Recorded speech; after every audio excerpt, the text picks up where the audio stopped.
Да, се подсетивме и ние овде во студиото за тие убави времиња за ноќниот живот во Скопје во 80-тите и 90-тите години, за ноќниот живот во Скопје. Некогаш во студиото разговарам со Александар Манич Манда, собственик на Кафоле. Добар ден и добре дојдовте. Добар ден, благодарам на поканата. Поздрав до гледачите на Македонската радиотелевизија. Кога ќе кажеме ноќен живот, што прво ви паѓа на памет од времето кога вие најмногу излегувавте, а станува збор за долги години, практично бевте еден под наводници, ќе кажам, креаторите на ноќниот живот во Скопје. Па еве сега после прилогот на Цајот, таа емисија ја снимавме. Душата ми се напуни, пошто ги гледав и претходните прилози што ги пуштивте. Секоја младост е најубава, сите си викаат за себе дека е најубава, но ова дене што се случува, мислам, добро е вака да се спореди.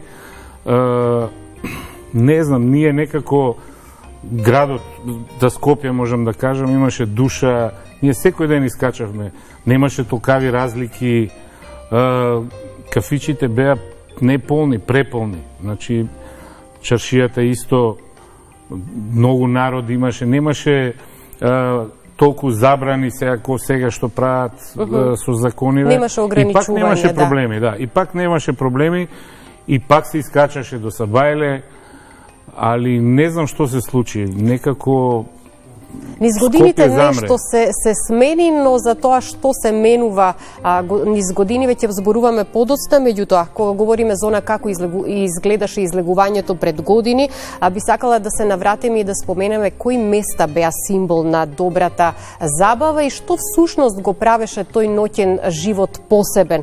Како изгледаше една типична вечер за излегување пред 20-30 години, каде се одеше, каде започнуваше вечерта? Можам за мојата генерација да зборам, значи ние, јас сум 86-та, значи бев у војска, од средно па навака, ние не искачавме навечер, ние од денски почнувавме, пошто тогаш немаше фејсбуци, немаше мобилни телефони, се одеше денски по кафичи и се делеа карти за дискотеки, имавме 3-4 огромни дискотеки у Скопје, кои стварно беа на светско ниво.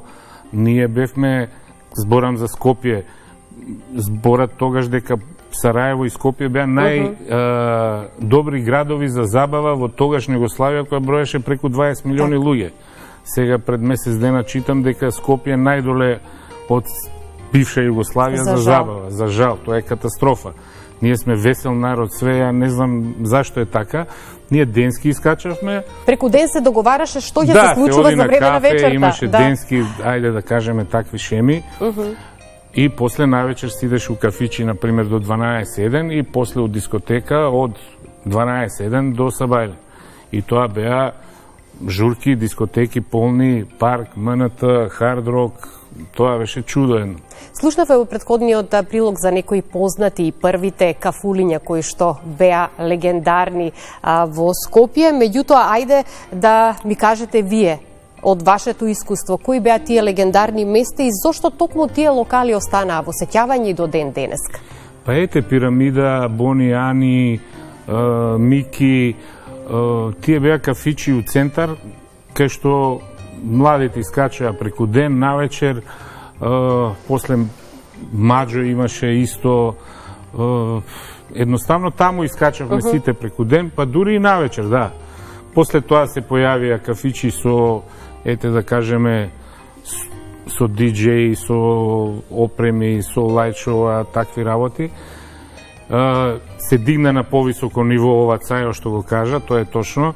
Скопје стварно имаше опрема за дискотеки, за кафичи, врвна, значи светска. Ние со музиката тоа изборевме таа емисија, значи у Лондон, како што беше таа топ листа светска, за 2 дена, 3, ние ги имавме плочите. Тогаш немаше ни интернет, него ти ги праќаат по пошта да ти дојат. Стварно бевме многу ангажирани околу забавата во Скопје. Да, и ве прашав по што беа тие места толку посебни, а можеби и одговорот е дека тогаш излегувањето имало некаква поинаква, поголема магија или самото дружење меѓу луѓето биле поинакво, не само дека затоа што со носталгија се сеќаваме денеска на тоа време. Тоа е точно, значи ние стварно тогаш немаше толкава разлика меѓу младите. Сите возевме автоматици, сите возевме Фичо или Југо, и да нема некој пари, не беше проблем да излезе у град. Не ти треба друштво да се договориш да излезеш, него искачаш и си ги наоѓаш другарите. Едноставно, многу се дружевме порано. Сега, мислам дека тоа не помалце го нема воопшто. Потврдивте дека порано меѓу луѓето имало поголема непосредност, повеќе автентична атмосфера, чувство дека всушност градот дише заедно со луѓето и некако најверојатно имало и поголемо чувство на заедништво помеѓу луѓето, да се запознаат, да се дружат, да се создаваат пријателства кои што траат и до ден денеска. Како да не? Има пријателства. Па еве ја ќе ви кажам многу прост пример. У Луна парк тогаш постоја 2, 3, 4 дискотеки, таму се собира по 15.000 луѓе. По 15.000, значи фактички цел град доаѓаше таму и тоа беше за сите имаше. Диско, вакво, кафана, кафич. Таму и да отидеш, сигурно ќе сретнеш некој и убаво ќе си поминеш. Денеска баш не е тоа така.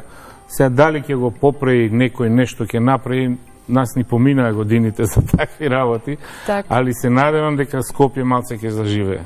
Ги гледавме и инсертите што ги подготвивме, што течат додека оди разговорот. Вие сте сведок, директен сведок на тие времиња, една убава, топла атмосфера. И сега ако направиме една споредба, дали денес забавата е поинаква, помодерна, побрза, со нови трендови и стилови, поинакви навики и потреби кај младите и луѓето? И што мислите дека денес е најголемата разлика во ноќниот живот? Дали се сменија навиките, генерациите или самата понуда? Јас, ајде да кажам, сум сега постара генерација. Еве, пред 10 дена со еден пријател, пешки одевме на кај дома, дебар мало, и влеговме во една кафана, као ајде да видиме. Ние доживеавме културен шок. Млади, значи, млади, од 20 години нагоре, тие песни нови што се, прво не ги знаевме песните, а гледаш дека цела кафана пее, децава ги знаат, децава не се деца, ама и едноставно не ми беше јасно до кој ниво дојде градот. Ти не можеш да им забраниш нив тоа да го слушаат, тоа е нивна музика, но тие, ајде да кажам, места по-културни ги снема, едноставно ги нема и кој да проба не може да се пробие со тоа, изгледа се е претворено во бизнис, во пари и тоа е тоа. И практично она што велиме дека некогаш излигувањето беше ритуал, кога улиците, локалите беа полни со живот, музиката и дружењето траја до раните утрински часови, некако денеска се чувствуваме многу поограничено. А не е поограничено, нема луѓе, едноставно, еве, кога беше маскенбал на времето, и сега прават, но не е тоа. Цел град искачаше на маскенбал, и млади, и стари, и деца. Сега ќе направат 3-4 локали, 5, еве. Нема живот. Дали се тие ограничувања што се даде, еве, вашите прилози што беа, што гледав, точно е тоа. Малолетни, па и порано имало малолетни, па искачале сега не до утрински часови, ние исто искачавме, па дома у 12 саат бевме, ама ние моравме да бидеме дома, пошто родителите не чекаат. Денеска е вајда сменето тоа, не знам како е. Ама едноставно има понуда, градот има понуда, градот е сега поголем, по населбиве има одлични локали со многу големи инвестиции, све е тоа окей. Ама изгледа финансиски и забавата, кога нема финанси, све поскапи, изгледа дека луѓето се Ќе ве навртам уште малку назад во времето, покрај култните места и кафулиња кои што го собира народот на едно место, имаше одлична забава и дружење. Мораме да ги споменеме и полноќните забави во дискотеките, кои што беа еден белек на Скопје кога станува збор за ноќниот живот. Така е, да, почнаа полноќните забави во Скопје, по дискотеките, ете, Метропол, Малибу. Имаше и пред тоа по отворени места некои, што исто, ајде да кажеме, не беа баш дозволени, но се собираа многу луѓе. Значи, како функционираше градот? Имаше јуниор забави и за постари. Јуниор забави се знаеше, почне од 8 саат 9, у 11:30 треба да е празно, так. И доаѓаат постарите. И постарите, тоа траеше до 3, 4, 5, дури у парк, кога државме дискотеки, не фаќаше и ден. Такви забави имаше. Сега го видов и прилогот од Охрид. Ние, например, у градиште цело Скопје одеше, тие дискотеки буквално работеа 24 сата. Како после тоа доаѓа, значи кај нас од Белград, од Загреб, тоа Зрче, Ровињ, што се европска атракција денеска, ние го имавме пред 40 години у градиште. Да. Така беше тоа. Дискотека која работеше 24 сата, езеро, разденување, све, но и тоа згасна, не знам од кои причини, стварно.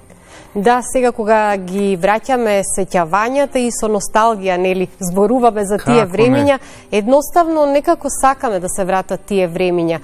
Живееме во модерно време, имаме можности, може да се направи, но каде е она сопнување да не можеме да го постигнеме, ете, тоа што сме го имале пред многу години, се поставува знак прашање. Па, знаете како, денеска сите отвараат локали. Порано имаше закон кој треба да баш да ги исполниш добро условите за да отвориш и не можеше секој да отвори локал. Денеска секој отвара и ете се случуваат некои работи. Значи многу едноставно, законот треба да се почитува како што е и мислам дека може да се проработи. Тој може да работи до 12, тој може до 2, до 3, да не се прогледува низ прсти, пошто сите објекти имаат трошкови кои треба да си ги подмират за да функционираат. Ноќните клубови имаат поголеми трошкови, плаќаат лиценци све, но има локали што не плаќаат, а пак работат. Так. И таа е нелојална конкуренција што мислам дека у градов многу е пореметено, ноќниот живот баш има проблем со такви работи. Многу често меѓу народот се зборува дека генерално газдата го прави кафулето и го собира народот кој што доаѓа да се забавува на тоа место. И токму вие што ги имавте тие култни места во Скопје, практично бевте луѓе кои што меѓусебно се дружевте, се почитувавте и државте едно ниво на градење и одржување на ноќниот живот во Скопје. Тоа има огромна тежина. Порано беше така, точно е тоа. Значи порано се знаеше кој го држи кафичо, значи, ете, каква музика, какви гости и све. Денеска има локали кај што не се знае кој е газда. Так. Тоа е разликата. Идат таму луѓе, но не се знае кој е, што е, има менаџери. Порано не беше така и се знаеше кој, и тоа баш се знаеше каков е човекот, што работи, како работи и луѓето одеа претежно ради него. Так.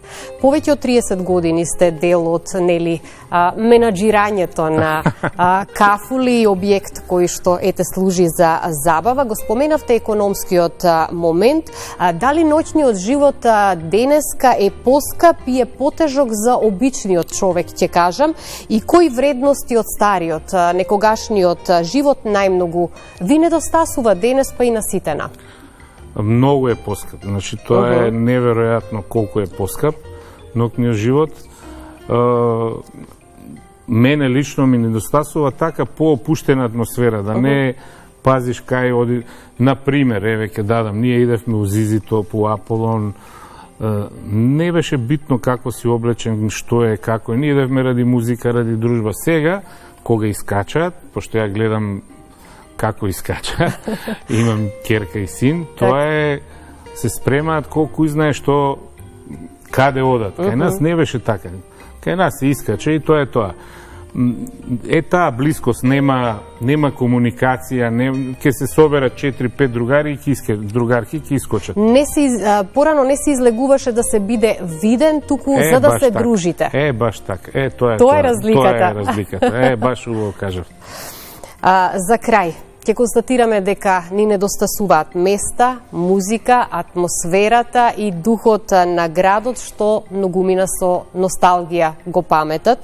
Ако треба со една реченица да го опишете ноќниот живот некогаш и сега, која ќе биде таа? Повторно со носталгија и желба нешто да се смени на подобро. Јас се надевам дека некогаш ќе се смени, барем 50% да доживеат младиве, мојата генерација, а овие постарите, ја што зборам со нив, и они убаво живееле, барем 50% да го доживеат тоа ние што сме го доживеале. Да. Не ве прашав за оние убави односи меѓу младите, почитувањето помеѓу понежниот и посилниот пол. И тоа денеска се некако изместени вредности кои што ни недостасуваат, а се еден клучен дел од воспитувањето на младите. Тоа е друга тема, потешка. Тоа е сосема друга тема за која што можеме многу да говориме. Ние тогаш се знаеше кои се најубави девојки у град. Имаше 10-15, немаше тогаш код денес да прават свашто. И друго беше стварно. Тогаш не знам како да кажам. Имаше природна убавина, така. И кај машките и кај женските, да. И тоа е тоа. Уште еднаш порака за младите генерации. Па младите генерации... Како да се забавуваат? Младите генерации, ако не се изборат сами за забава, нема никој да им даде. Ние тогаш не затвара, протестиравме, правевме наводно, идевме 300 чуда, преговаравме. Значи, оваа забава дене, ако мислат дека е добра, окей, но мислам дека треба да ја дигнат на повисоко ниво, не само во Скопје.